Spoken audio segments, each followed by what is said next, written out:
Okay, जेबेदी के पुत्र जब नाव पर अपने जाले ठीक कर रहे थे, बिजी थे वो लोग, बहुत बिजी थे, क्योंकि उस समय था उनको जालों को अभी डालने का समय आ गया था। यीशु ने कहा कि ए जॉन, तेरे थोड़ा टाइम है तो आजा मेरे पीछे। नहीं, उसने ऐसे नहीं कहा। ना ही उसने कहा कि मुझे अच्छा लगेगा आप मेरे पीछे आ जाओ ना, आज मैंने आपके लिए स्पेशल रखा है, ऐसा कुछ भी नहीं कहा। उसने सिर्फ कहा मेरे पीछे हो लो। और गुंजा ने सही कहा कि वो राजा की आज्ञा थी, इसके लिए वो लोग उसके पीछे चले गए। मत्ती को उसने कहा मैथ्यू मेरे पीछे आ जाना।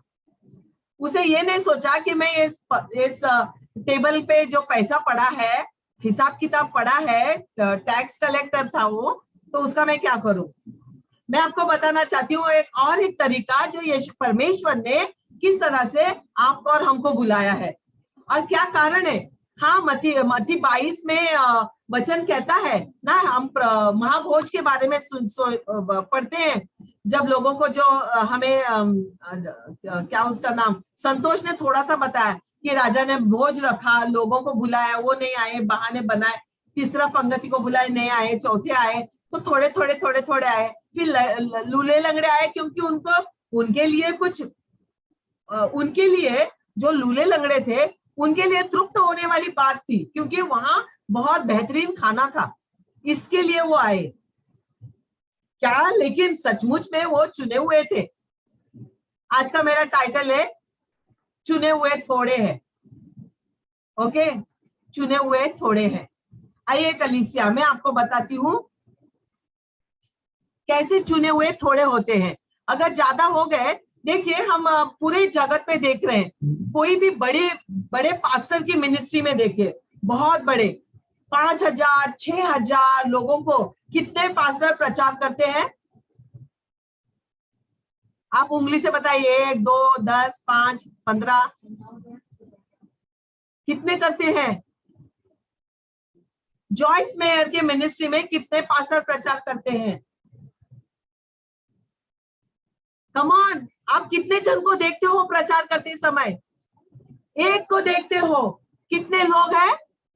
कितने लोग बैठे हैं ऑडिटोरियम में? 5,000 से अधिक। बेनी हिन के मिनिस्ट्री में आपने बीकेसी में देखा रहेगा, करोड़ों में लोग थे। कितने लोगों ने प्रचार किया? एक पास्टर ने। क्यों? क्योंकि वो चुना हुआ है। बुलाए गए तो बहुत थे, राइट, लेकिन किसी में हिम्मत नहीं थी आगे जाके बोलने की कि परमेश्वर यीशु ने मेरे जीवन में क्या किया। चुने हुए थोड़े हैं कलीसिया। अगर उन थोड़ों में हम कहाँ हैं, आज हमें ढूंढना है। या हम बुलाए गए में पंगति में बैठे हैं, या हम वहां चुने हुए में बैठे हैं, आज हम देखेंगे। ओके, आइए न्यायों के किताब में चलते हैं। न्यायों का 7, परमेश्वर की बुलाना थोड़ा सा अलग है। न्यायों में 7 में चलेंगे। इसके पहले भी मैंने थोड़ा सा इस चैप्टर से सिखाया था आप लोगों को।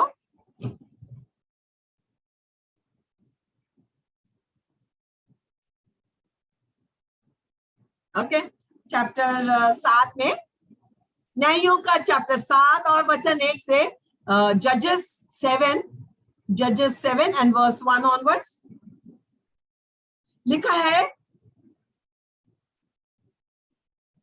तब गिदोन यानी कि गिडियोन, जो यरूबाबेल भी कहलाता था, एक्चुअली उसका नाम जेरुबाबेल था, लेकिन उसको गिडोन कहते थे, और सब लोग जो उसके संग थे सवेरे उठे और हेडोर नामक सोते के पास अपने डेरे में खड़े हुए, और मिदियानी ने छावनी के उसके उत्तरी और मोर नामक पहाड़ी पर में से उसके छावनी डाली हुई थी उसके देश के खिलाफ विरोधियों ने।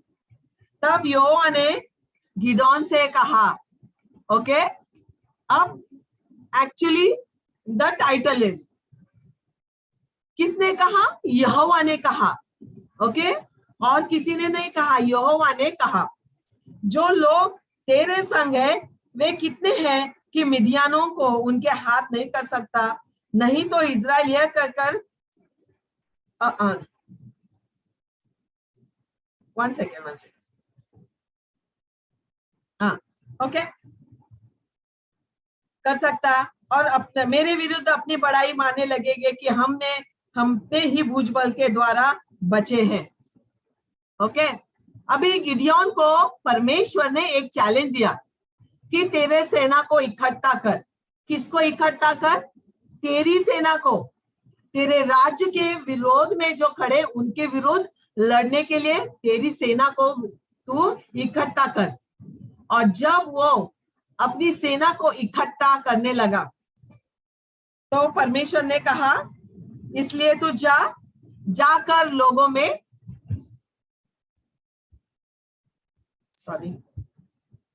जाकर लोगों में ये प्रचार करा के सुना दे कि तेरे पास कितने जो लोग हैं उनको सबको बुला। और सब गिदोन ने जमा करके एक छावनी डाली और छावनी में 32,000 लोग जमा हो गए। कितने जमा हो गए? 32,000, 32,000। क्या ये छोटी सेना थी? नहीं, 100 की टुकड़ी होती है, राइट सतीश? एक सेना की एक टुकड़ी में 100 लोग होते हैं, राइट? यस, 100 लोग होते हैं। 100 के 3200 लोग थे। ओके, 3200 लोग आराम से, बिल्कुल आराम से उनको खत्म कर सकते थे, जबकि परमेश्वर ने नहीं बोला था तब भी। लेकिन ये सारे डरे थे। क्यों? क्योंकि उनका लीडर डर गया था। वही अपना मुंह छुपा के कहीं बैठा हुआ था। ओके, जब लीडर, सेनापति अगर डर गया तो समझो बाकी का सब कुछ नाश हो सकता था। परमेश्वर की दया थी, इजराइलियों को वो प्रेम करता था, इसलिए उसने कहा जमा करके ला, और उन्होंने जमा करके लाया। फिर परमेश्वर आया, परमेश्वर ने देखा, अरे बहुत है, ये तो बहुत लोग हैं बाबा, 32,000, पूरा ग्राउंड भरा हुआ है, सबके पास हथियार भी है, मतलब लड़ने की इनमें क्षमता है, इनके पास तलवारें हैं। परमेश्वर ने देखा, उसने देखा जो आगे जाके बैंड बजाते हैं ना, मिलिट्री को एनकरेज करने वाले, जैसे देबोरा, गाने वाले वो लोग भी थे, तुरैया फूकने वाले भी थे, फिर नरसिंगे फूकने वाले थे। अरे परमेश्वर बोला, अरे ये तो बस है, ये तो बहुत हो गया, फिर मेरा क्या काम? अगर परमेश्वर ऐसा कहता तो मेरा क्या काम? तो देखिए परमेश्वर क्या कहता है, वचन 2। हाँ, ये तो बहुत सारे लोग हैं। ओके, ये कहेंगे, क्या कहेंगे? कि ये अपनी बड़ाई मारेंगे, बोलेंगे अरे क्या तेरे परमेश्वर ने क्या किया, ये तो मैंने किया। सारे सेना के लोग ऐसा कहेंगे। ये परमेश्वर को पक्का मालूम था। कभी कभी हम जो सेना में रहते हैं, हमको लगता है अरे देखो कमांडर को फिता दिया, हमको कुछ नहीं दिया, लड़े तो हम।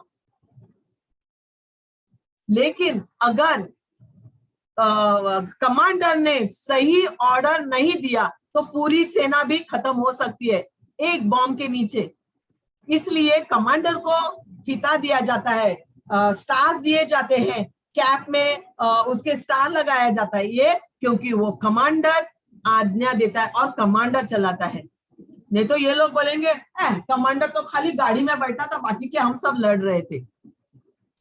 तो ये बड़ाई नहीं करनी चाहिए। इसके लिए उसने क्या कहा, ठीक है तू एक काम कर गिडोन, अभी जाके एक प्रचार कर।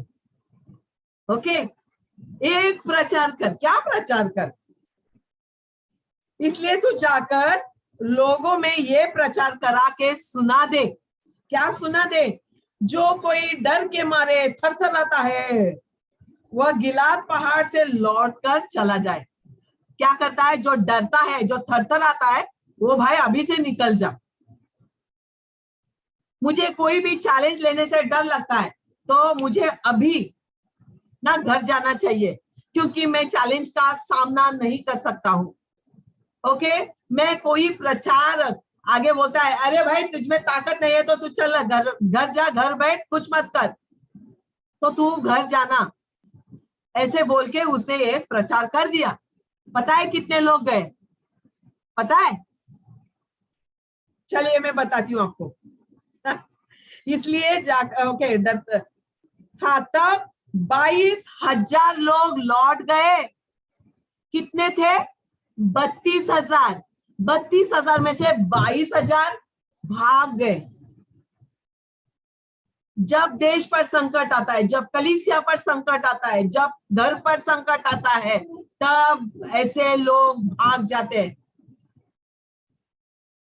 और जरूरी नहीं कि संकट ही आना चाहिए, लेकिन क्योंकि वो डरते हैं, क्योंकि वो थरथराते हैं, क्योंकि वो समझते हैं कि मैं खाली बुलाया गया था गिदोन की तरह, तो मेरा क्या काम, मैं तो चला भाई अपने घर, मेरे बीवी बच्चों के साथ मैं आराम से रह सकता हूँ।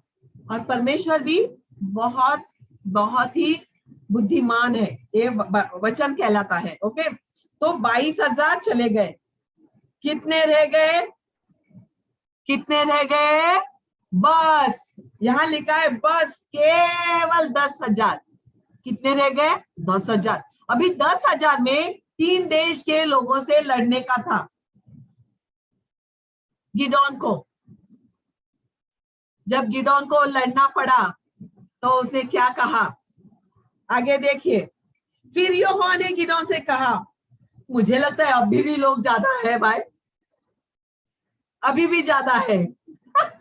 10,000। गिदोन ने सोचा रहेगा ये परमेश्वर क्या है, इसको मिलिट्री का मालूम है कि नहीं मालूम है ना। कभी कभी हमको लगता है पास्टर को मालूम है कि नहीं मालूम है, मैं इतना मेहनत करता हूँ, इतना जमा किया, मैं इतने लोगों को बोल के आया, मैं करके आया, अरे इसको समझता है कि नहीं समझता है? सब समझता है। ओके, तो क्या किया? अभी भी गिदोन 10,000 तो बहुत है ना, गिदोन क्या बोलेगा? ठीक है, बोला 10,000। फिर यहोवा ने गिदोन से कहा, गिदोन ने यहोवा से नहीं कहा, यहोवा ने गिदोन से कहा, अब भी लोग अधिक है, उन्हें सोते के पास नीचे ले चल, वहां मैं उन्हें तेरे लिए क्या करूंगा? परखूंगा। परमेश्वर हमारे लिए परख करता है। सोना क्या है, चांदी क्या है, घास क्या है, फूस क्या है, हड्डी क्या है, लकड़ा क्या है। आपको याद है मैंने सिखाया था कि हमारा घर परमेश्वर का मंदिर किस पे बना गया? ना सोना, ना चांदी, ना घास, ना फूस, ना बांस। ओके, परमेश्वर का घर विश्वास पे स्थिर है और परमेश्वर के वचन पर। तो बोला ठीक है, उनको लेके आ, मैं परखूंगा। इसके लिए परखे हुए थोड़े से रह जाते हैं। और जिस चीज के विषय में मैं तुझे कहूंगा ना, यह तेरे संग चलेंगे। अरे बाप रे, मतलब 10 में से भी कटअप, ये कटअप, वो कटअप, वो कटअप, अरे बाय बाय कट्टी टाटा। ओके, ठीक है, वह तो तेरे संग चले, और जिसके विषय में मैं कहूं यह तेरे संग नहीं जाएंगे। जिसे मैं कहता हूं उनको तू लेके चल, और जिसको मैं कहता हूं उनको लेके भी मत चल। अगर मैंने कहा तुझे तू चल उनके साथ, तो तू चल। ओके, आगे। तब वह उनको सोते के पास नीचे ले गया। वहां यहोवा ने गिदोन से कहा, अभी देखिए थोड़ा सा परख हो रही है, हमारी परख हो रही है कलीसिया। ये सोते के पास परमेश्वर ने उन्हें पवित्र करने के लिए लेके गए। ओके, बैप्टिज्म देने के लिए, उनको परखने के लिए कि बैप्टिज्म के बाद इसका क्या व्यवहार है, क्या ये मेरे साथ रहने के योग्य है या घर पे जाके बैठने के योग्य है। क्या कहा परमेश्वर ने? देखिए, बहुत अलग सा कहा, हम सोच नहीं सकते। क्या कहा? जितने कुत्ते के समान जीभ से पानी चपड़ चपड़ करके पिए उनको अलग रख। एक दूसरा, और वैसा ही उन्हें जो भी घुटने टेक कर पीते हैं। इनमें से 2 परीक्षा थी, 2 गुटों की परीक्षा थी। एक जो जीभ से करके पानी पीते हैं और दूसरे घुटने टेक कर पीते हैं। जिन्होंने मुंह में हाथ लगा चपड़ चपड़ करके पानी पिया, उनकी तो गिनती कितनी थी? बस 300। ओके, 10,000 में से 300 कितने लौटेंगे? 9,700।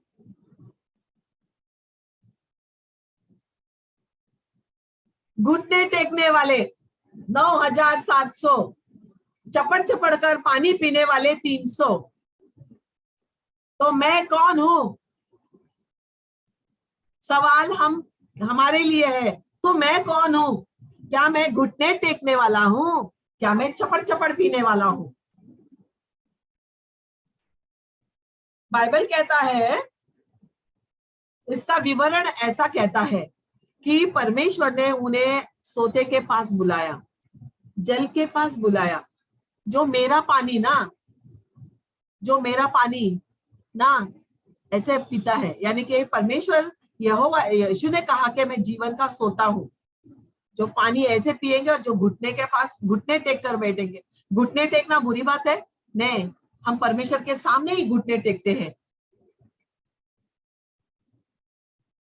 तो क्या किया? हाँ, तो वो थे 300। बाकी सब लोगों ने घुटने टेक कर पानी पिया। ओके, 9,700 लोगों ने घुटने टेक कर पानी पिया, 300 लोगों ने चपड़ चपड़ करके पानी पिया। तब यहोवा ने गिदोन से कहा, इन 300 जो चपड़ चपड़ कर पानी पीने वालों के द्वारा मैं तुम्हें छुड़ाऊंगा और मिडियानों को तेरे हाथ में कर दूंगा, और अन्य सब लोग अपने अपने स्थान को लौट जाए।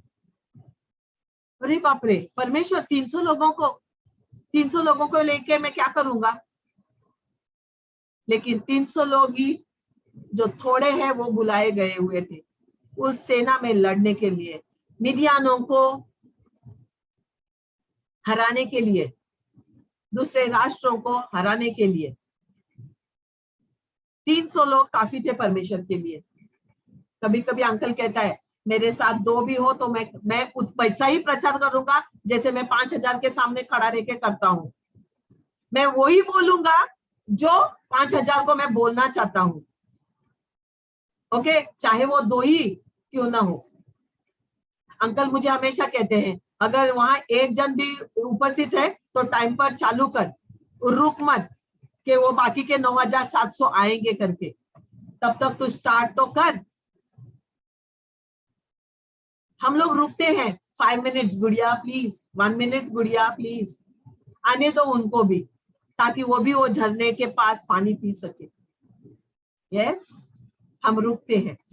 एनीवेज, उन्होंने क्या किया? उनको स्थान को लौट दिया। तब उन 300 लोगों ने अपने साथ भोजन सामग्री ली। क्या ली? इन 300 लोगों ने क्या लिया अपने हाथ में? अपने खाने की वस्तुएं ली और अपने नर्सिंग के लिए। आज आपके पास खाने का क्या वस्तु है? हेजेकियेल ने कहा, मेरे पास खाने के लिए सिर्फ तेरे शब्द है। यिर्मयाह को परमेश्वर ने कहा, मुंह खोल, मैं तेरे मुंह में ठूसता हूं क्या? परमेश्वर के शब्द, सामग्री जिससे तुम तृप्त होगे। सामरी स्त्री को परमेश्वर ने कहा, तू क्या मुझे जल देगी? जो मैं तुझे दूंगा वो तुझे तृप्त करेगा। आमीन। नर्सिंग के लिए और इजराइल के अन्य सब पुरुषों को अपने डेरे की ओर भेज दिया, परंतु उन 300 पुरुषों को अपने पास रखा और मिडियान की छावनी उसके नीचे की तराई में पड़ी थी। जहां वो खड़े थे 300 लोग, उसके नीचे ही दुश्मन की छावनी थी।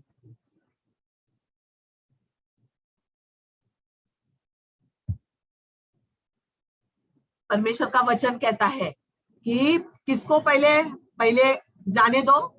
जो डरपोक है, जो चैलेंजेस से डरते हैं, जो थर आते हैं, जो बॉम्ब फूटने से, तलवार की मार से, खून खराबे से, शब्दों से, घोड़ों की आवाज से जो डरते हैं, उनको क्या कर? वापस भेज। ओके, 22,000 लौट गए कलीसिया, आधे से ज्यादा। बैलेंस रहे 10,000। 10,000 में से चलो ये भी ज्यादा है, ये इनको भी अगर मैं रखूं तो ये लोग बोलेंगे अरे मेरे वजह से तो चर्च चलता है, मेरे वजह से जीत मिलती है, मेरे वजह से मेरा देश चलता है। नहीं नहीं नहीं, तो फिर मेरा परमेश्वर होने का कारण क्या है? यहोवा ने कहा नहीं नहीं, ये भी फिर भी बड़ाई मारेंगे भाई, यहाँ लिखा है, ये मेरे भी तो बड़ाई मारेंगे, मैंने की तो क्या कहता है, नहीं नहीं, तू ये जो बचा है ना लोग अभी 10,000, उनको लेके तू जल के पास आ, मैं क्या करता हूँ, शुद्ध करता हूँ, धोता हूँ, धो के पता चलेगा ये यूजफुल है नहीं है। हम कभी कभी बाजार से कपड़े लाते हैं, हम देखते हैं कलर जाता है कि नहीं जाता है ना ब्लाउज पीस, साड़ी का फॉल खास करके, नहीं तो वो पूरा साड़ी बिगाड़ देती है, साड़ी का फॉल, राइट गुंजा? ब्लाउज पीस, क्योंकि अगर ब्लाउज पीस का कलर जाता है तो हमारा 500 रुपया वेस्ट सिलाई का, तो हम उसको धोते हैं। परमेश्वर भी हमको धोता है, तब जानता है कि भाई ये बराबर है, इसका कलर पक्का है, ये मेरे टीम में, ये बाकी का उस टीम में, जो बुलाए गए हैं वो टीम में है, रहेंगे। ओके, इसका मतलब ये नहीं है, यानी कि तो जिसको मैंने चुना है वही तेरे साथ जाएगा, और जिसको मैंने बोला है उनको तू नहीं लेके जाएगा। कैसे? चपड़ चपड़ पानी पीने वाले और घुटने टेकने वाले, उसको पता चला जैसे परमेश्वर उनको शायद शुद्ध करने लेके गया, मुझे लगता है वो लोग घुटने पे आ गए रहेंगे आधे, ये सोच के अरे बाबा ना मैं जाऊं कि नहीं जाऊं, करूं क्या नहीं करूं। ओके, उनका अच्छा था, मकसद अच्छा था, उनका सोच भी अच्छा था, वो डरपोक बिल्कुल भी नहीं थे, उन्हें बुरा भी नहीं लग रहा था कि ना हमको वापस भेजा जाए तो, लेकिन वो लोगों ने घुटने टेके थे। यानी कि घुटने टेकने का अर्थ ये भी है कि वो भी कहीं ना कहीं परिस्थिति के सामने, समाज के सामने, अपने लोगों के सामने, अपने परिवार के सामने घुटने टेक सकते थे। तो ऐसे लोग परमेश्वर के राज्य के कार्य को नहीं बढ़ा सकते हैं। जो समाज के सामने, जो विरोधियों के सामने घुटने टेके, काम के सामने घुटने टेके, ओवर टाइम के सामने घुटने टेके, चलेगा साहब क्या करेगा ना, 2 घंटे का 500 रुपया ना। मेरा बॉस मेरे को बहुत लालच देता था, बहुत, अरे कालमिन आज तो ये बैंक का काम करके ही जा 6 बजे का बाद, नहीं सर मैं कल सुबह जल्दी आके करूंगी, लेकिन अभी नहीं, क्योंकि मेरे को मिनिस्ट्री जाने का है। क्या तेरा मिनिस्ट्री मिनिस्ट्री मिनिस्ट्री, बहुत मुझे चेचगाता था, बहुत मुझे तकलीफ देता था ये मेरा बॉस। मैंने कभी भी ओवर टाइम नहीं किया, पूछो अंकल से, कभी भी नहीं। 6 बजे तो 6 बजे, मैं 5:45 बजे घर उधर से निकलती थी, ताकि मैं मिनिस्ट्री में पहले जाऊं, क्योंकि मुझे पता था परमेश्वर ने मेरे कंधे पर बोझ दिया है, बहुत सारे विधवाओं का, बहुत सारे स्त्रियों का, पुरुषों का तो बाद में था। परमेश्वर ने उन्हें चुना, उन्हें खाली नहीं भेजा। परमेश्वर ने 300 लोगों को जिनको चुना था ना, उनको खाली नहीं भेजा, उनको सामग्री दी। ओके कलीसिया, हम हमेशा सोचते हैं हमारे फ्यूचर के बारे में, और हम डरते हैं परमेश्वर के राज्य में पांव डालने के लिए, कार्य करने के लिए, कि मेरा क्या होगा अगर मेरी नौकरी गई, अगर मेरा ये गया, अगर मेरा वो गया, पत्नी नाराज हो जाएगी, पति नाराज हो जाएगा, उसको खाना बना के नहीं रखा तो। लेकिन परमेश्वर ने उनको खाने की सामग्री दी, और उनके साथ नरसिंगे थे, वो उनको लेके चलने को कहा, सबके सब। ओके, तो कितने चुने हुए थे? तो चुने हुए कितने थे कलीसिया गिदोन के साथ? 32,000 में से 300, दशांश, खाली दशांश था। अगर आपका तनख्वाह 3,000 है, तो आप कितना ताइथ दोगे? 300, राइट? दशांश को लिया सिर्फ, उसने ज्यादा नहीं लिया। ओके, अभी गिदोन के साथ तो 300 गए, आइए देखते हैं यीशु मसीह के साथ कितने गए। ओके, हम स्क्रिप्चर्स में नहीं चलेंगे। ओके, लूका 10 में चलते हैं, ल्यूक 10 में चलते हैं ताकि आपको भी पता चले और आप पढ़िएगा इस गिदोन के बातों को। ल्यूक 10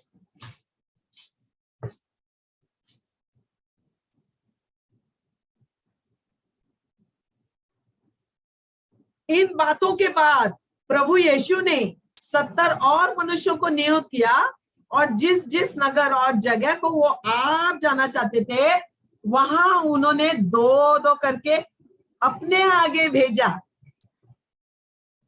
ओके, अब बुलाए गए थे 70, उसके आगे जाने के लिए उनको वो यूहन्ना बपतिस्मा दाता बनाना चाहता था।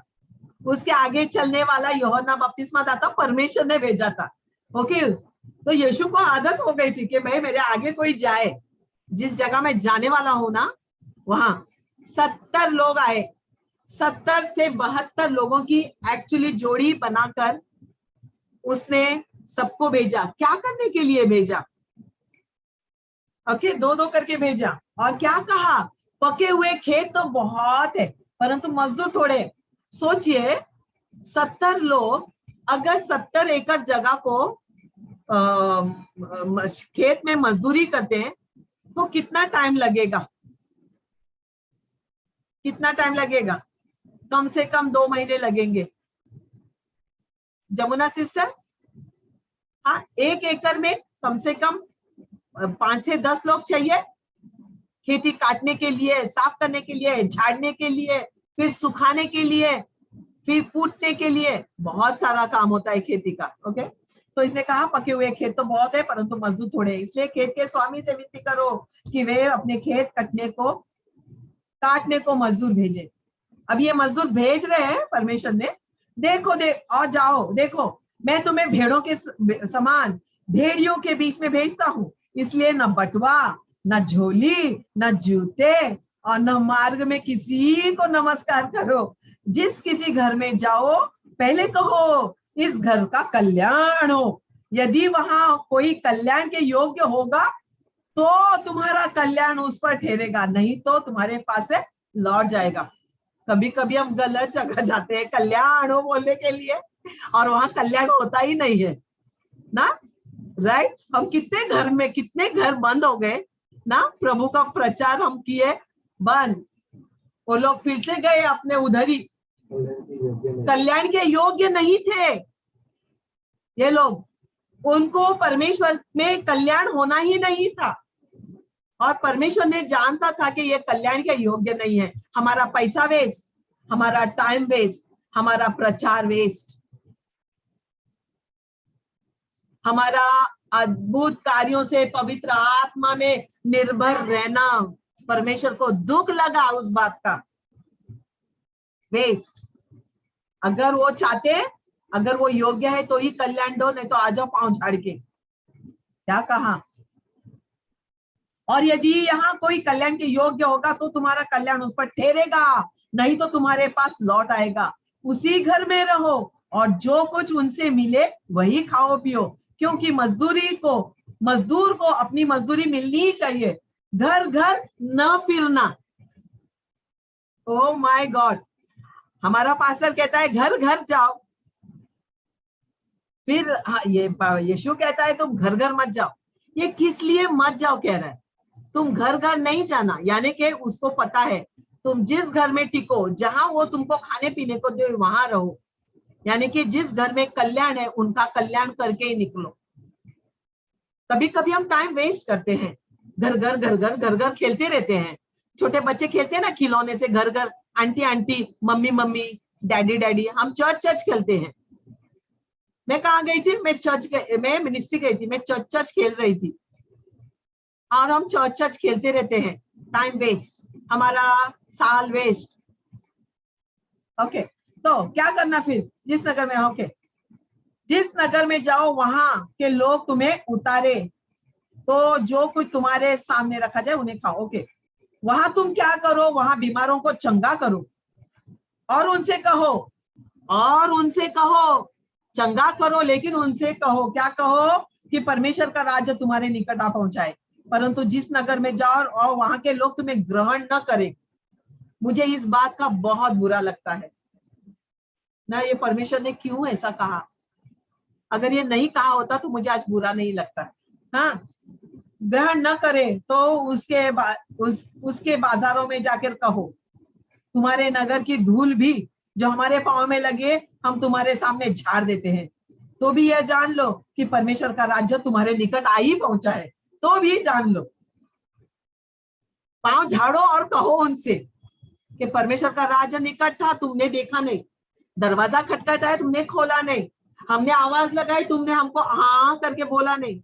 तुमने हमको क्या किया, हमारे ऊपर। मैं तुमसे कहता हूं कि उस दिन उस नगर की दशा से सैडोम की दशा से अधिक सहने योग्य होगी। ओह, मैं कल ये पढ़ रही थी तो मुझे लग रहा था कितने सारे घरों में हमने कलीसियाएं खोली, हाउस ग्रुप चालू किए, वहां लोग जिए, आधे लोग मरे। फिर पता चला कि इनको हमारी जरूरत ही नहीं है, ये खुद अपने आप में पास्टर है, ये खुद अपने आप को प्रचार करते हैं। सिस्टर बाइबल में तो ऐसा लिखा है, सिस्टर बाइबल में तो मैं सोचती हूँ कि जब सिस्टर को आप सिखा रहे हो तो सिस्टर को आने की क्या जरूरत है ना। बाइबल में तो सिस्टर ऐसा लिखा है ना। हाँ, तो लिखा है ना।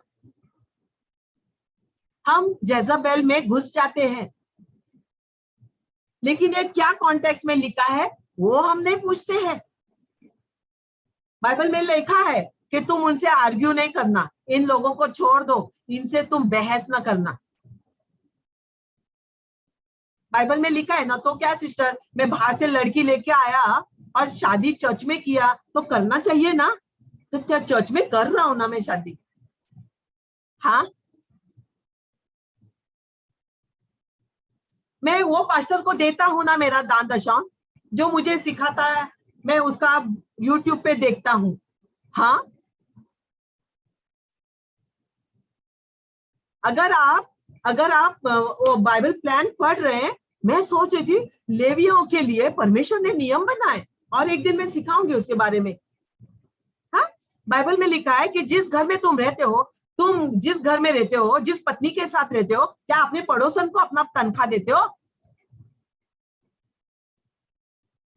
तुम्हारी पड़ोसन तुमको डब्बा बना के देती है।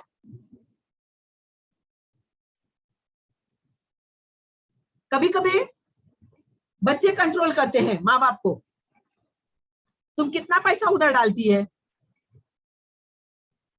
मिनिस्ट्री में इतना पैसा डालने की क्या जरूरत है, जब मैं बोऊंगी तब मैं पाऊंगी, बताने को हम डरते हैं। हम पड़ोसी को नहीं देते हमारी तनख्वाह, हम हमारे घर में लाते हैं, हम हमारे पिता के हाथ में देते हैं और कहते हैं डैडी ये मेरा तनख्वाह है। जब हम शादीशुदा नहीं थे तो हम डैडी के या मम्मी के हाथ में देते थे जो घर चलाता है। हम आंटी अंकल के हाथ में नहीं देते थे, बाजू वाले के। फिर हम पूछते हैं इन 70 लोगों के बारे में, देखिए क्या होता है आगे। 70 लोगों को परमेश्वर ने कहा कि तुम बंटवा नहीं लेना भाई। पहली बात, तुम तुम्हारा बंटवा घर पे छोड़ के जाओ, यानी कि तुम्हारी संपत्ति, फिर तुम्हारी झोली, ताकि तुम उधर से आते समय कुछ लेके ना आओ, तुम्हारे जूते, बोला बिना चप्पल के चलो, क्योंकि मैंने तुम्हें क्या चप्पलें डाली है, व्हाट शूज मैंने तुमको पहनाया है, कौन सा शूज मैंने तुमको पहनाया है, शांति का सुसमाचार सुनाने का जूता मैंने तुम्हें पहनाया है। 40 साल इजरायली जूते ही नहीं फटे, उनके पास झोलियां ही नहीं थी, उनके पास खाली धन था, बहुत सारा सोना चांदी जो मिस्र देश से लेके चले थे। कुछ फायदा नहीं था, कहीं बेच नहीं सकते थे, वो कहीं बेच के अनाज नहीं खरीद सके वो लोग, उनको परमेश्वर नहीं दिया मन्ना, इसके लिए झोली घर पे छोड़ के आओ। और ना किसी को रास्ते में नमस्कार करो, जिसको नमस्कार करने आप रुके वही आपको वो आपका दिमाग खराब कर देगा। अरे क्या टाइम वेस्ट कर रहा है यार, तू मिनिस्ट्री में जा रहा है, इधर बैठ के तू 1 घंटा दुकान चला सकता है, तू और थोड़ा सा ओवर टाइम कर सकता है, तू और कुछ कर सकता है, तुम्हारे बच्चों का ट्यूशन ले सकता है, नहीं तो दूसरे के बच्चों का ट्यूशन ले सकता। हम कितना समझदारी की बातें सुनते हैं, बहुत समझदारी की बातें हम सुना, वो हमको सुनाते हैं सामने वाला, पैसा कमाने का जरिया हमको सिखाते हैं। मैं ये नहीं कहती हूँ कि वो जरिया गलत है, लेकिन परमेश्वर के साथ चलते समय अगर ये सारी बातें हुई, नमस्कार करने के लिए, मैयत में जाने के लिए, मिनिस्ट्री के टाइम में हॉस्पिटल जाने के लिए, मिनिस्ट्री के टाइम में खाना लेके जाने के लिए, मिनिस्ट्री के टाइम में पार्टीज में जाने के लिए, इसके लिए तो यीशु ने कहा तुम अगर मेरे पीछे होना चाहो तो अपना पहला क्रॉस उठाओ, अपना क्रूस उठा लिया तब आना, नहीं तो नहीं आना, कोई फायदा नहीं, तू अपना क्रॉस उठा, अपना क्रूस उठाकर मेरे पीछे हो ले, नहीं तो रहने दो। हम कई बार आधा कुक फूड रख देते हैं गैस पे, गैस ऑफ कर देते हैं, कई बार हमारा खाना ना खाने के योग्य नहीं होता, फिर हम गैस जला के उसको थोड़ा ज्यादा पका लेते हैं, क्योंकि समय हुआ, वो तो मैं बाद में 9 बजे 10 बजे भी खा सकते, कोई मेहमान आ गया तो 12 बजे भी खा सकते हैं, लेकिन हमें उसी वक्त दूध गर्म करना है।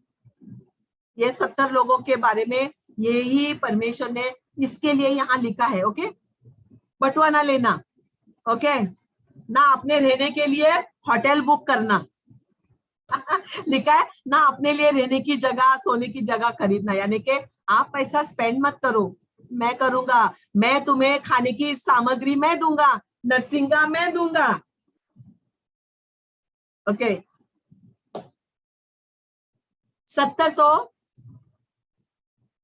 यीशु के साथ चेले थे, साथ में गए, यीशु का कार्य करके आए, लौट के आए, बोले प्रभु हमने तेरे नाम से क्या क्या किया, अंधों को आंखें आई, मुर्दे जी उठे, जो शैतान लगे हुए थे वो तो ठीक हो गए, एकदम सीधे हो गए, जो लूले लंगड़े थे चलने फिरने लगे, बहरे गूंगे थे देखने सुनने लगे। अरे ये सब उन्होंने किया, किन्होंने किया, कितने लोगों ने किया, कितने लोगों ने किया कलीसिया? 70 लोगों ने किया। ओके, क्या कहा उन्होंने आके? प्रभु तेरे नाम से, मैंने नहीं किया, तेरे नाम से किए। और वो परमेश्वर सच में, ये सारे शैतान आज्ञाएं मान रही थी हमारी, कितना मजा आया उनको, ही पूरा गांव का गांव बचा के आए, और उन्होंने कहा होगा ए हालेलुया जोर जोर से। फिर क्या हो गया? परमेश्वर यीशु के ऊपर सारे लोग आंखें बना के बैठे, फैरिसी सैडुसी याजक लोग, हेरोड के लोग, पायलट के लोग। अभी ये 70 कहाँ गए? 70 थे ही नहीं। बाइबल में लिखा है यीशु के चुने हुए चेले कितने थे? बताइए बताइए, आपके फिंगर्स बताइए, कम ऑन चिल्ड्रन, कितने चेले थे यीशु के पास? 12, 5 10 2 12, 5 10 2 12, कहिए, चलो कहिए, आप हिलो, नहीं तो आपको नींद आ जाएगी, नहीं तो आप और कुछ सोचते रहेंगे। बोलो, 5 10 2 12, गणित है। यस, कोई बोले 10 2 12, ओके तो कितने गए, कितने गायब हो गए? 70 में से 12 बचे, कितने गए माइनस? कमॉन सिद्धि, कितने बचे? 58 गुल, उनका नाम भी नहीं लिखा गया बाइबल में कलीसिया, उन 12 चेलों का नाम लिखा गया, 12 चेलों का, 12 चेले बुलाए गए बहुत थे, लेकिन चुने हुए 12 थे, 12 चेलों का नाम लिखा गया। इवन जूडस, जबकि उसने दुष्ट काम किया, फिर भी उसका नाम बाइबल में लिखा है कि वो था यीशु मसीह के साथ, रोटी डुबाया नहीं, खाली उसने खाली रोटी, सूखा रोटी खा के गया, लेकिन गया। 58 गए, कितने बचे? 12, राइट, 58 गए तो 12 बचे। 12 में से यीशु के स्पेशल फ्रेंड कौन थे? कितने बचे? 12 में से जब यीशु को क्रूस पर लटकाया गया, कितने जन यीशु के साथ रहे? नहीं, यीशु को जब भी डर लगने लगा, मृत्यु से खौफ आने लगा कि परमेश्वर क्या मेरा समय, उनको लगाव हो गया 12 लोगों से, जैसे हमको आपसे लगाव है। इसके लिए कभी कभी हमें बुरा लगता है, आप दिखते नहीं हो तो हमें बुरा लगता है, आप विंडो बंद करते हो हमें बुरा लगता है, अंकल बोलते हैं जरूर, लेकिन ये लगाव हो गया यीशु को। और उन 12 चेलों को यीशु मसीह छोड़ना नहीं चाहते थे, उनके साथ और काम करना चाहते, उनको लेकर वो चलना चाहते थे, परमेश्वर के राज्य को स्थापित करना चाहते थे, क्योंकि उन पर उनको भरोसा था। इस वक्त मेरे पास कितने लोग हैं? 4 के 4, 4 दूनी 8, 4 3 12, 13 14 15, यहाँ 15 जन है। एक मैरी, मार्था और पतरस की सासू माँ, ओके 3, ये 15 हो गए। 12 और 3 15, इतने यीशु मसीह के साथ थे।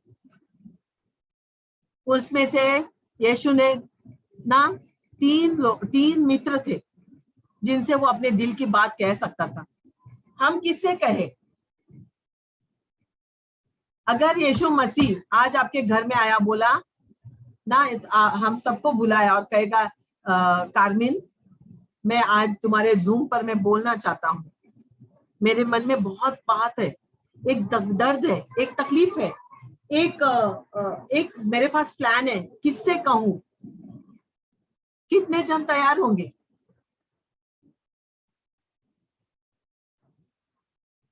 क्या प्लान है पता नहीं, क्या मालूम कुछ बोलेगा, सुनाएगा 4 बात, क्या मालूम रात को खाने को होगा कि नहीं होगा, क्या मालूम। मैं कहती हूँ अंकल ने खाली न्योता दिया था लीडर्स मीटिंग का, लेकिन मैं सच कहती हूँ हजारों सवाल हमारे मन से गुजरे, मेरे मन से तो गुजरे, मेरे मन से गुजरे, जबकि ये मेरा पति है, कि क्या कहेंगे, क्या कहना चाहता है मेरा पास्टर। मेरा पति तो घर में है, अदरवाइज इज अ पास्टर, ये याजक है मेरे ऊपर। वो क्या कहना चाहता है, क्या सुनाना चाहता है, क्या योजना देना चाहता है, कहाँ हम प्रकटीकरण करना चाहता है, ये सारे सवाल। फिर खाने का क्या, मैंने पूछा, फिर क्या खाएंगे हम, ये सारे सवाल। सच कहती हूँ कितने जन को ये सारे सवाल आए मन में, आए ना? लेकिन देखो अभी भी हम थरथराते और डरते हैं उन पर। लेकिन अच्छा है सवाल आना, अच्छी बात है, ताकि हम उसका जवाब भी ढूंढे। हमको क्या बताना चाहिए पास्टर को, यीशु मसीह को, तो हम उसके बारे में भी सोचे, क्या हम ये बताएंगे, ये हमारा प्लान है, ये हम ऐसा सोचते हैं, हम ये भी मेरे मन में आए। मैं कहती हूँ ना, मेरे मन में आए तो आपके मन में जरूर आएंगे। ठीक है, तो 3 बचे, 3 को लेकर परमेश्वर ने कहा चल। अच्छा बताओ, ये 3 दोस्त कौन थे यीशु मसीह के, किसको पता है? चलो बच्चों को, कहाँ गए बच्चे, गायब हो गए। ओके ओके, जॉन डेविड बताएगा। पतरस, सिमोन, पतरस एक और सिमोन है। हाँ, और एक 2 जन ही याद है। हाँ ओके, 3 किसको याद है? छाया को याद है। छाया को कितने याद है? छाया 3। अरे कितना जल्दी जल्दी आप लोग। ओके, जमुना सिस्टर को मालूम है, चलो जमुना सिस्टर। यूहन्ना, पतरस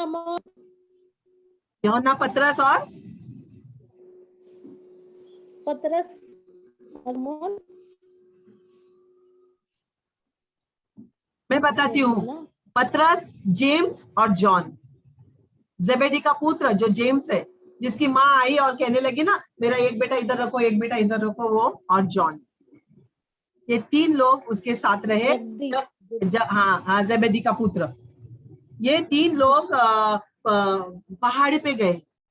70 कहाँ गए? अपने घर गए, मच्छी पकड़ने गए। 12 में से एक तो दगा देके चला गया, बेचकर ही चला गया। कब? जब यीशु मसीह के प्रकटीकरण का, अगर वो मैं सोचती हूँ अगर वो यीशु मसीह के साथ रहता तो यीशु मसीह की दर्दनाक मौत को देख सकता था। उसकी दर्दनाक मौत हमारे लिए महिमामय मौत थी, है ना? है कि नहीं है? उसकी महिमा तो हम करते हैं। वो देख सकता था लेकिन नहीं, दगा, झूठ, फरेब, सब कुछ था, सब सीक्रेट देकर भाग गया। जबकि परमेश्वर ने उसके हाथ में ट्रेजर भी दिया था, पैसों की पोटली वही संभालता था। कभी कभी हम समझते हैं ये मेरा ट्रेजर्ड सन है, कभी कभी हम समझते हैं कि ये आदमी पर मैं भरोसा बहुत कर सकता हूँ, ये आगे जाके मेरे साथ रहेगा, मैं जब बूढ़ा हो जाऊंगा तो ये मेरे साथ मेरे बाद में करेगा। Treasured, okay. अगर वही अपनी पोटली को इधर बांध कर, पोटली के ऊपर का ब्याज खरीद कर अगर गया धोखा, तो बहुत खराब। एनीवेज, तो 3 दोस्त बाकी रह गए। यीशु मसीह के अंतिम प्रार्थना के समय, फाइनल 12 तो थे, कभी खाने के समय टेबल के इर्द गिर्द, और कह रहे थे प्रभु किसने, आपको किसको पे शक है प्रभु, किस पे शक है, हम शक किस पे है वो सोचते रहते हैं। वहां भी टेबल पे ही भी था। यीशु ने बोला नहीं, आपको समय आएगा बता देगा, और समय आपको सब कुछ बता देगा। कलीसिया, हम समय के अनुसार हमने देखा है, आज से नहीं, मैं 1980 से लेकर आज तक मैं प्रभु में हूं। हमने बहुत उतार चढ़ाव देखे और बहुत गड़बड़ भी देखी। 3 जन, पीटर, जेम्स और जॉन, ये 3 परमेश्वर के बहुत खास मित्र थे। अभी थोड़ी ही देर में थी, एक तो था आग में सेक रहा था, पवित्र आत्मा में सेक रहा था। कौन था वो? कौन था जो आग के पास सेक रहा था? कलीसिया, यस, मनीष जानता है, पतरस था। मैं पवित्र आत्मा में सेक रहा हूं। और किसी ने पूछा तो तू भी यीशु का चेला है ना रे? नहीं नहीं नहीं, मैं बिल्कुल नहीं हूं, मैं खाली पवित्र आत्मा का चेला हूं। मैं आपको बता दूं, इस संसार में, हमारे देश में भी ऐसी कलीसियाएं हैं जहां पिता, पुत्र और पवित्र आत्मा को मानते हैं, जो आप अभी हो। ओके, ऐसी कलीसियाएं हैं जहां सिर्फ पिता को माना जाता है। यहाँ ऐसी कलीसिया है जो सिर्फ पिता और पुत्र को मानती है, पवित्र आत्मा को नहीं मानती है, जहां से हम निकल के आए हैं। वहां ऐसी भी कलीसिया है जो पिता को नहीं मानती, सिर्फ पुत्र को मानती है। कुछ कलीसियाएं ऐसी भी है जो सिर्फ शैतान को मानती है। सच में शैतान की भी कलीसिया है, वहां लोग जाते भी है। वो फॉरेन में है, यहाँ नहीं है, लेकिन वो बात अलग है। सो 3 जन बचे। अब यीशु को तो पकड़ लिया, पतरस ने सैनिक का कान भी काट लिया, हिम्मत बताई, उसको लगा चलो मैं गिदोन के सैनिकों में से हूँ, कान ही काट दिया। और बाद में बेचारा डर गया, भाग गया, आग में तपते तपते भाग गया। अगर हम पिता, पुत्र और पवित्र आत्मा में नहीं है तो हमें डर लगेगा कलीसिया, मैं सच कहती हूँ। हमारा पिता पिता है, पुत्र का होना जरूरी है। पुत्र नहीं है तो पवित्र आत्मा कुछ कार्य नहीं करेगा। और पवित्र आत्मा और पुत्र है और पिता नहीं है तो आपकी प्रार्थना कहीं भी नहीं सुनी जाएगी, क्योंकि उसने कहा कि तुम मेरे बिना कुछ नहीं कर सकते, और सुनने वाला देने वाला मेरा पिता है, जो तुम्हें देगा मेरे नाम से देगा। वो नहीं दे सकता। ओके, सो दिस हम बोलते ट्रिनिटी, ये होना हमारे लिए जरूरी है। सो ये 3 दोस्त आखिरी में देखे, हाँ ऐसा ऐसा हो गया, पकड़ के लेके गए यीशु को, मारा, 39 कोड़े लगाए, बहुत पीटा, बहुत इल्जाम लगाए, नंगा किया गया, कपड़ों पर दांव लगाया गया। अब ये 3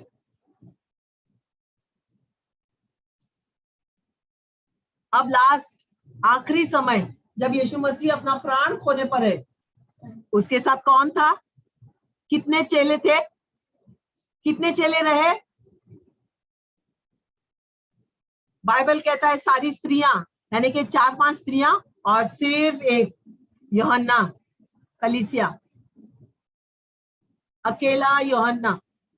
सोचिए, बुलाए गए तो बहुत है, 5,000 आके खाना खा के गए, 4,000 आके खाना खा के गए, पार्टी मनाई, माउंट कार्मेल पे ऑलिव माउंट पे बैठ के प्रचार सुना।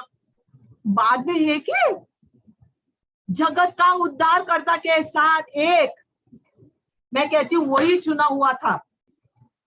बुलाए गए तो बहुत थे, बाद में इन्होंने कार्य किए, डेफिनेटली परमेश्वर यीशु से ज्यादा कार्य किए, लेकिन चुना हुआ एक था। क्या जिम्मेदारी दी परमेश्वर ने उनको? पतरस ने इनकार किया, जेम्स का पता नहीं किधर गया, जॉन जिम्मेदारी लिया उसके माँ की और कलीसिया की, और वो छुपके जाके 120 लोगों को लेके एक माले पे बैठ गया। बाद में ये धीरे धीरे आए 120 में जमा होने के लिए, जो भाग गए थे। कलीसिया, समय है कलीसिया को बाहर मिलने का, हम मिलने वाले हैं। 120 पवित्र आत्मा का बहाव, पवित्र आत्मा की जीभ का, क्या आप इंतजार कर रहे हो? या आप पतरस की तरह खाली शेकते रहोगे आग के सामने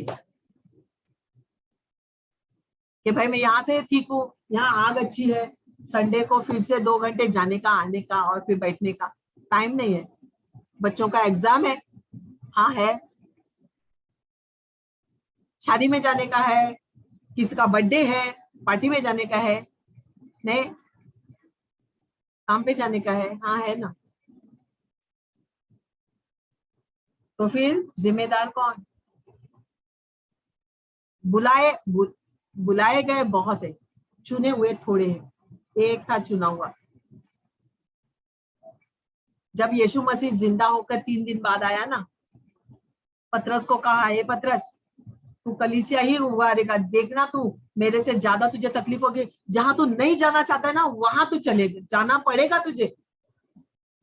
चैलेंज। अगर वो तब इनकार नहीं करता ना, तो परमेश्वर उसको शायद कुछ और जिम्मेदारी देता और कहता, तू है वफादार, इन लोगों को तू रोटी खिला, हे तू वफादार पतरस, तू ये कार्य कर, मैं तुझे कुछ तो भी परमेश्वर ना दयावान कुंजियां दी, उसको स्वर्ग की कुंजियां दी कि जो कुछ तू खोलेगा ना खुलेगा ही, जो कुछ बंद करेगा ना बंद हो जाएगा।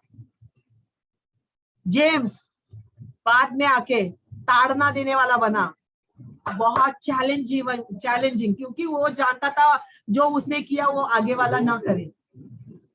ओके, जो आगे वाला ना करे। आज जो मैं गलती करता हूं वो तू गलती नहीं करना। मैंने गलती किया, मैं परमेश्वर यीशु को छोड़कर भागा, मैं उस समय उसके साथ नहीं खड़ा रहा, मैं उसके माँ की जिम्मेदारी नहीं ली, मैंने उस वक्त ना मैं अपने जाले बिछाने गया, फिर से हाँ मैं मछली पकड़ने गया, धंधा पानी करने गया, आप नहीं जाना। इसके लिए उसकी ताड़ना वाली बुक हमारे लिए है। और जॉन को क्या दिया परमेश्वर ने? सबसे महत्वपूर्ण आने वाले दिनों के बारे में प्रकाशित वाक्य, जो किसी के समझ में नहीं आता है। कौन सी अंगूठी के बारे में बोल रहा है, कौन से अजगर के बारे में बोल रहा है, ये क्या क्या देख के आया। परमेश्वर ने उसको दृष्टि में दिया, स्वर्ग में लेके जाके उसको पूरा इतने घंटों का पिक्चर दिखाया, ये देख, ये देख, देख, ये जो चुने हुए हैं ना, वो देखो यहाँ रहेंगे, वो देखो ये यहाँ खाएंगे, देखो इस पर चलेंगे, ये सोने का उनके लिए है। ये मूर्ति पूजा करने वालों को देख देख देख देख, मैंने देख, नरक भी देख, तू देख ले एक बार, देख, डरना नहीं, देख ले, वहां मैं फेंकने वाला हूं। ये जो बहाने बनाते हैं ना, बहानेबाज, उनको देखो देखो देखो देखो, ये बहाने बना बना के अभी मर गए, इधर गए। ये सब परमेश्वर ने यूहन्ना को बताया। मैं कभी कभी सोचती हूँ, परमेश्वर अगर मैं मुझे दृष्टांत दिया आपने तो मुझे डर लगता है। साधारण सी बात है, कुछ हम देखते हैं, हाथ में फोड़ा देखते हैं सपने में, पेट से देखते हैं सपने में, तो ऐसा लगता है बाप रे, ये क्या बता रहा है परमेश्वर मुझे। इस उम्र में मैं प्रेग्नेंट हूँ, इस उम्र में अभी मेरे को हाथ पे फोड़ा है, मतलब क्या होने वाला है। तो सोचिए, जो यूहन्ना को परमेश्वर ने ये बताया। राजा ने भोज तो रखा, सारे बड़े लोगों को उसने न्योता दिया था, सारे बड़े लोगों को जिनको उसने लिखा था, जिसके नाम उसने लिखे थे कि मैं गुंजा को, मनीष को, सिद्धि को, सैरा को, हाँ फिर बाद में जमुना को, सुनीता को, सबका नाम लिखा गया था। ये सारे इनवाइटीज थे। हम शादी में यूं ही कार्ड बांटते नहीं है ना, बांटते हैं नहीं, बांटते हैं, हम लिस्ट बनाते हैं, 200 लोगों की लिस्ट। 500 कार्ड जरूर हम बनाते हैं, लेकिन 200 लोगों की लिस्ट बनाते हैं ताकि 200 लोग ही आए।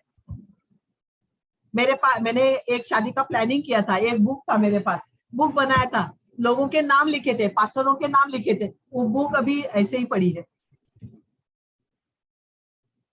बस उनके नाम लिखे गए थे, उनको न्योता देने को उसके नौकर घर घर गए, न्योता लेके, न्योता के साथ मिठाई का बॉक्स लेके आए नहीं हो। उसके बाद बोला जाने दो, फिर वो थोड़ा सा वो चाल में रहते हैं ना, उनको लेके आओ। वो लोग भी बोले अरे बैल है ना, बैल को देखने का, अरे शादी किया ना, हनीमून को जाने का है, अरे अभी खेती लिया ना, खोदने का है। तो सोचिए राजा को कितना बुरा लगा रहेगा। Best of the food, best, सबसे बेस्ट, कालीन डाल के, रेड कारपेट लगा के, खाने की प्लेटें लगा के उसने रखा। बुलाए तो बहुत सारे थे। बोले ठीक है, ये खाना वेस्ट हो जाएगा, तो ऐसा कर, भिखारियों को बुला, जो लूले लगड़े हैं, रास्ते पे पड़े हैं, उनको बुला।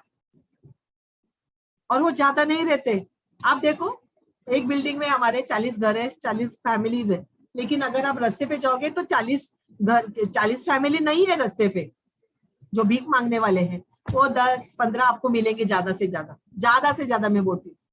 और कम से कम 2 या 3, कभी कभी आप भीख देने भी जाओगे ना वड़ा पाव लेके, तो आपके वड़ा पाव ऐसे ही रहते हैं, अरे एक भी भिखारी नहीं दिख रहा है, ऐसा भी समय होता है। बुलाए गए बहुत थे, लेकिन चुने हुए बहुत थोड़े थे।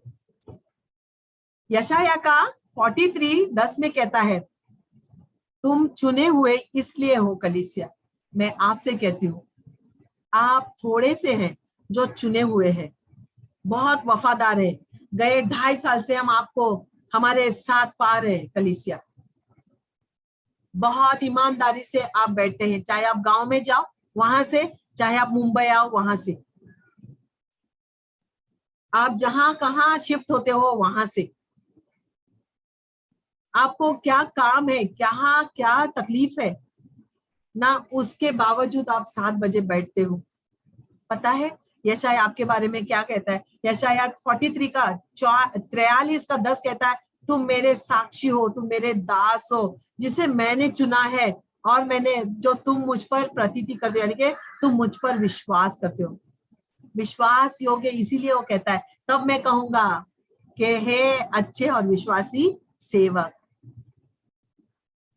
और कहता है कि मेरे अलावा कोई उद्धार करता नहीं है। ये जब हम जान गए हैं तो हम यहाँ है कलीसिया, और आप चुने हुए हो। ये मैं आपको एनकरेज करके बताना चाहती हूँ, आप चुने हो। मैं जानती हूँ बहुत सारे दिक्कतें हैं, लेकिन दिक्कतों का पार करना हमारा फर्ज है। हमारे पास बटुआ नहीं है, जूते नहीं है, झोली नहीं है, नो प्रॉब्लम। हमको कोई नमस्कार करे ना करे, नो प्रॉब्लम, लेकिन हमारे पास विश्वास है, प्रतीति करने वाला विश्वास है। उत्पत्ति का 12:3 कहता है कि मैं तुमसे एक बड़ी जाति बनाऊंगा, आशीष दूंगा मैं तुम्हारे द्वारा, और जो तुझे आशीर्वाद देगा उसे मैं आशीष दूंगा। मैं आशीर्वाद दूंगा नहीं कहा परमेश्वर ने, मैं आशीष दूंगा। आशीष और आशीर्वाद में अलग है। आप हमें भेंट लाते हो, वो आपका आशीर्वाद है हमारे लिए। लेकिन हम आपके लिए जो दुआ मांगते हैं वो आपके लिए आशीष है, उदाहरण के तौर पर। और जो कोई कोसे ना आपको, उसे मैं श्राप दूंगा। देखिए ये दो अलग शब्द है, कोसना अलग है और श्राप देना अलग है। परमेश्वर का वचन कहता है तुम मुझे कोसो, अरे पास्टर ऐसा ही, अरे ये ऐसा ही, अरे आंटी आप भी आएगी तो ऐसा बोलेगी ना। लोग हमें घर वाले भी कहते हैं ये लड़ाकू है, ये अमका है, ये तमका है। लेकिन बाइबल, परमेश्वर कहता है, लिखा हुआ है, परमेश्वर का लिखा हुआ है कि मैं तुमको जो आशीर्वादित करता है मैं उनको मैं आशीष दूंगा, यानी कि मैं बहुत दूंगा। और जो तुम्हें कोसते हैं ना, है ऐसा वो उंगली बताते हैं ना, उनको मैं श्राप दूंगा। उन्हें कहता है मैं उनको कोसूंगा, नहीं, वो कहता है मैं तुम्हें उनको श्राप दूंगा। आइए प्रकाशित वाक्य का आखिरी एक स्क्रिप्चर पढ़ते हैं, 20 में 6।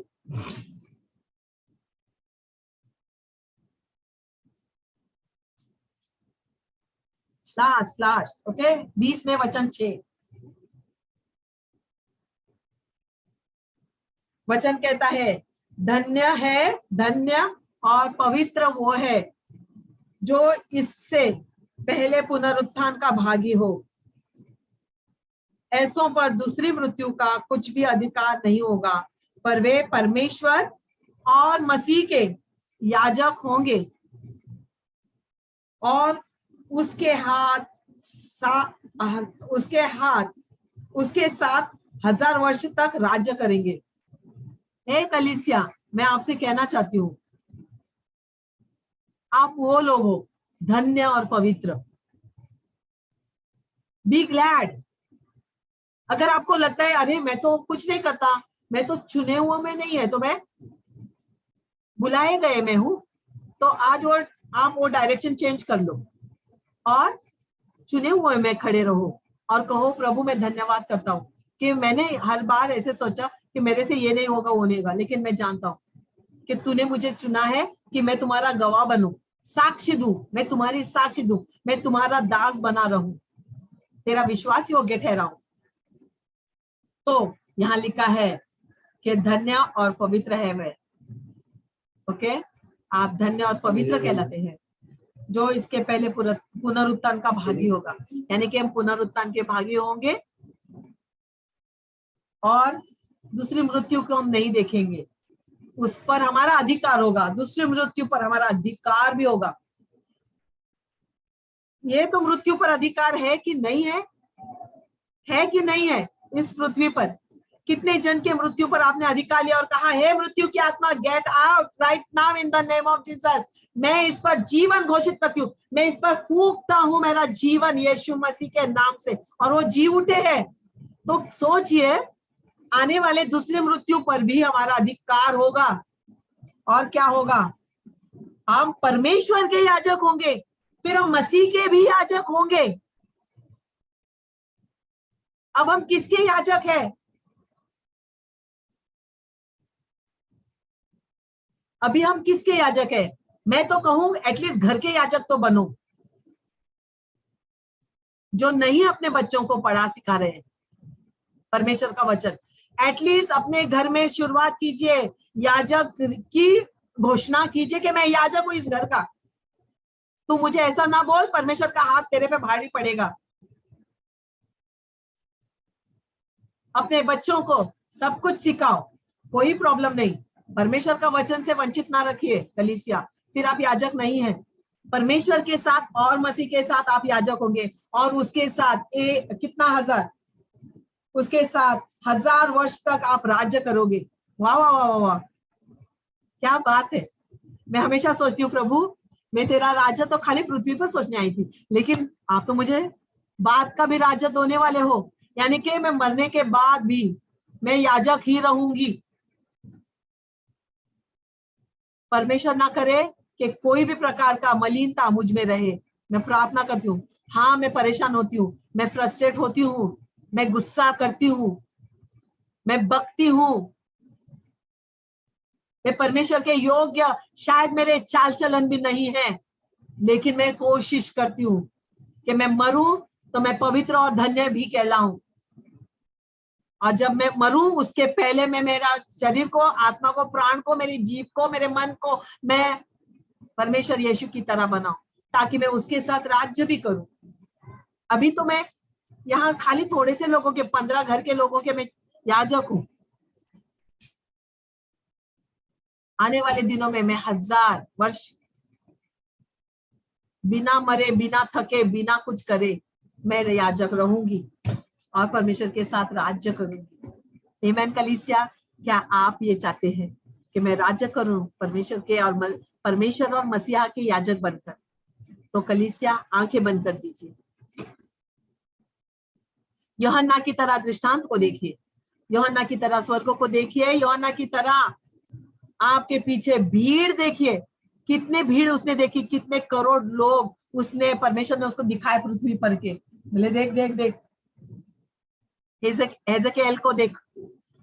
गुड़िया ने स्टार्टिंग में कहा था, हेजकेल 28:25, मैं तेरी प्रजा को इकट्ठा करूंगा और जो तीतर बितर हो गए हैं उनको मैं साथ में लाऊंगा। इस कारण आज हम यहाँ हैं कलीसिया। आइए आंखें बंद करते हैं। हालेलुया। पिता परमेश्वर, मैं धन्यवाद करती हूँ परमेश्वर, हम उन 70 में से है परमेश्वर जो बुलाए गए थे, पतरस, जेम्स और जॉन की तरह, यूहन्ना की तरह प्रभु। और परमेश्वर आने वाले दिनों में परमेश्वर हम परमेश्वर उससे भी कई अधिक गुना ज्यादा आपके लिए परमेश्वर याजक कहलाएंगे। मैं धन्यवाद करती हूँ प्रभु परमेश्वर, पतरस, जेम्स, यूहन्ना और 12 चेले परमेश्वर वो चेले कहलाए, वो सेवक कहलाए, वो प्रचारक कहलाए, लेकिन प्रभु तू हमें याजक कहलाता है, जो हजारों साल तेरे साथ रहकर तेरे साथ परमेश्वर राज्य करने के लिए, स्वर्ग और पृथ्वी का राज्य करने के लिए प्रभु मैं धन्यवाद करती हूँ परमेश्वर कि आप हमारे बारे में इतना ऊंचा सोचते हैं, इतनी बड़ी योजना आपने हमारे लिए की, इतना बड़ा विचार आपके पास है परमेश्वर, लेकिन हम परमेश्वर छोटी छोटी बातों को लेकर नाराजगी जताते हैं, गुस्सा करते हैं, बातें नहीं करते हैं, मन मुटाव करते हैं, दरवाजे में आते जाते नहीं है। माफ करना प्रभु, माफ करना परमेश्वर, हमारी बचकानी हरकतों के लिए माफ करना प्रभु, माफ करना परमेश्वर। हाँ प्रभु, जहां हमने धूल झाड़ी वहां हमें जाने की जरूरत नहीं, क्योंकि तेरा वचन कहता है। लेकिन प्रभु वो द्वार परमेश्वर जो अभी भी शायद इंतजार कर रहे हैं, उन द्वारों को परमेश्वर एक बार उन झरोकों को खोल, ताकि परमेश्वर हम अंदर प्रवेश कर सके। मैं प्रार्थना करती हूँ परमेश्वर, उन सारे खोए हुए नए लोगों के लिए मैं प्रार्थना करती हूँ, जो परमेश्वर लाइन से लाइन परमेश्वर भरे पड़े हैं, समुंदर की तरह, रेत की तरह, क्योंकि तूने कहा मैं होने देना प्रभु, हमारे मृत्यु से पहले हम इन लोगों को परमेश्वर उद्धार परमेश्वर देते हुए यीशु के नाम से परमेश्वर उन्हें तेरे राज्य में रखता हुआ परमेश्वर हमें इस्तेमाल कर, ताकि हम तेरे सचमुच में चेले कहलाए, तेरे साक्ष्य कहलाए। मैं धन्यवाद करती हूँ परमेश्वर, सचमुच में तेरा वचन कहता है प्रभु कि भविष्यवाणियां हो तो टल जाएगी, भाषाएं हो तो निकल जाएगी, चमत्कार बिगड़ जाएंगे, लेकिन प्रभु प्रेम कभी नहीं टलेगा। ऐसा प्रेम दे प्रभु, यीशु मसीह वाला प्रेम दे हमारे हृदय में प्रभु, जो पसीजता है, जो तकलीफ होता है, जो खिलाता है, जो सांप ने रखता है, जो सांपों को उठाता है, बिच्छों को रौंदता है, ऐसा मन तू हमें दे प्रभु। मैं धन्यवाद करती हूँ प्रभु इन बच्चों पर तेरा अनुग्रह, तेरा आशीष परमेश्वर होने देना। परमेश्वर ये मेरे बच्चे हैं परमेश्वर, जो तूने मुझे दिए हैं, और उन्हें मेरे हाथ से कोई छीन नहीं सकता परमेश्वर, यीशुआ के नाम से, क्योंकि प्रभु तेरा वचन कहता है इनसे परमेश्वर सारे दुष्ट कार्यों को तू अलग रख परमेश्वर, दुष्ट लोगों को तू इनसे परे रख प्रभु, इन्हें इतना बिजी परमेश्वर होने से तू बचा परमेश्वर। मैं धन्यवाद करती हूँ प्रभु। हम परमेश्वर हम परमेश्वर ट्रेडिशनल नहीं है, लेकिन हम तेरे चेलों की तरह बिना हाथ धो के खाने वाले लोग हैं प्रभु, होने देना परमेश्वर। ऐसे ही लोगों को तूने बुलाया और चुना, ताकि परमेश्वर ये वचन तेरा हमारे जीवन पर लागू हो कि बुलाए गए तो बहुत है, लेकिन चुने हुए थोड़े हैं परमेश्वर। होने देना हम प्रत्येक जन जो यहाँ बैठा, आने वाले दिनों में हमारे उनके बच्चे और उनके बच्चों के बच्चे, परमेश्वर हजारों की कलीसियाओं को परमेश्वर सिखाने वाले चुने हुए कहलाए प्रभु। मैं प्रार्थना करती हूँ ताकि वो स्टेज पर खड़े रह के परमेश्वर आपका प्रचार और आपकी साक्ष्य दे। मैं प्रार्थना करती हूँ प्रभु, होने देना इन दिनों परमेश्वर। धन्यवाद के साथ इस समय को और आने वाले सारे समय को, तेरे सिखाए हुए इस वचन को जो आपने मुझे सिखाया, मैंने तेरे बच्चों को सिखाया प्रभु। होने देना प्रभु, ये इनके जीवन में कार्य हो, मेरे जीवन में कार्य हो। धन्यवाद के साथ मैं तेरे लहू से इस वचन को, इस मेरे प्रचार को मैं ढांपती हूँ ताकि प्रभु ये जाकर आगे बहुत सारा परमेश्वर कार्य कर सके। यीशु मसीहा के पवित्र और धन्यवादित नाम से मैं ये प्रार्थना करती हूँ, तो सुन और कबूल कर। आमीन।